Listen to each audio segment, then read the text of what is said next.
How to withdraw money from Pcex. The first things first, you need to have a specific enough fund from your BT or from your Bitcoin or any USD that you have from Pcex so that you can withdraw it in no time. So again, of course, logged into your Pcex account and make sure that you're currently logging into a specific account in which you do have enough fund with it. The next thing to do is just to choose on current or any assets you preferred. You will be redirected to the total account assets that you choose from.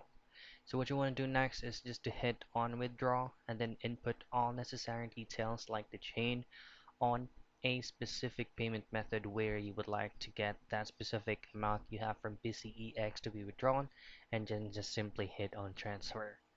So I guess that's pretty much it. That's the most basic part of withdrawing a specific amount of money from PCEX.